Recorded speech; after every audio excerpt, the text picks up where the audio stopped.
When I was a kid, I always was interested in music. Like, I never knew exactly what I wanted to do.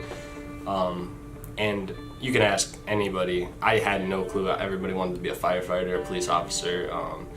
I didn't want to be like, yeah, I want to be a rapper when I grow up. But it came to me when I was like 16, and I just started to fall in love with just rap in general. And I was like, hey, I can do this. Like, maybe I could give it a shot. And then that's when it kind of sparked off from there. Like, that started at 16. I like to do multiple genres, and it's not just one particular style that I'm stuck to. It's like, it can be a combination of lyrical rap, like lyrical miracle spiritual stuff, and then it could be like something that's just fun, trap rap and the auto-tune stuff, or it could be me yelling in a mic sounding like a rock band. Like, it could be any one of those things. I typically like to pick hype over lyrical ability, because it seems like the times are changing now, where the lyrical stuff is a little too much for some people, and I understand that, but I find a way of incorporating the lyrical stuff in the hype music as well.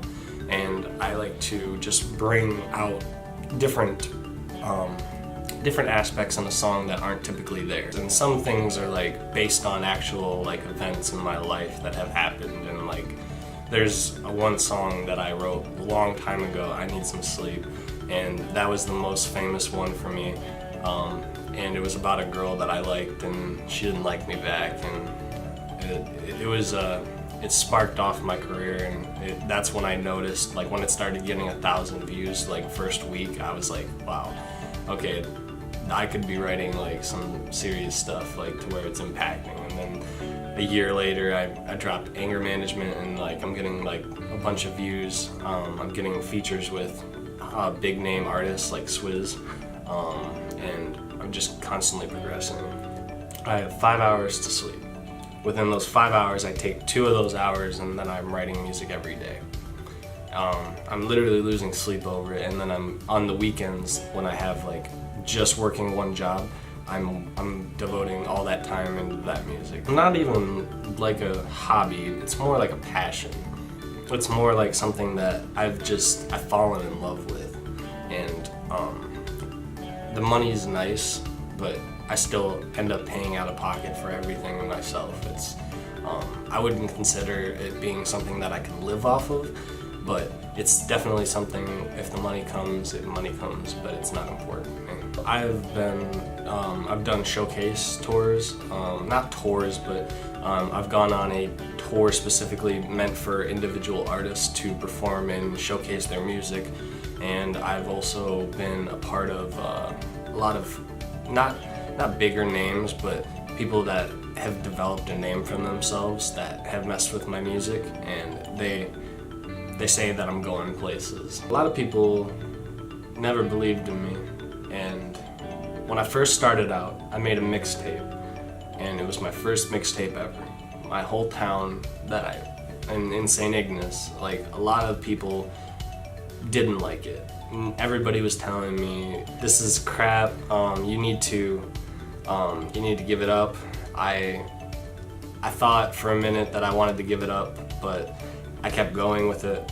And criticism is only important to the people that take it serious. Unless it directly affects me, it's not gonna matter.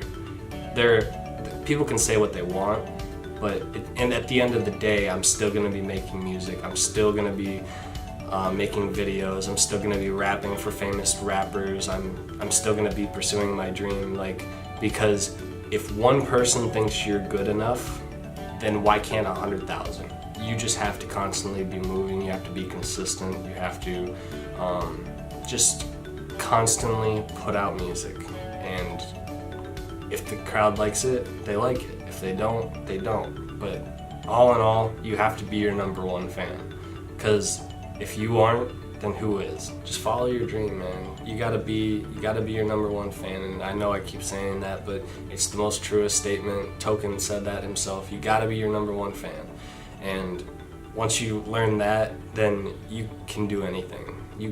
You have to just like yourself and be confident in who you are. And once you can do that, you can put out as many songs as you want, and they may not be cool to other people, but they might be cool to some people. And as long as those some people like your music, they're gonna continue to grow with you. And there's a lot of doubt in the world, and nothing's guaranteed, but you have to take a chance sometimes.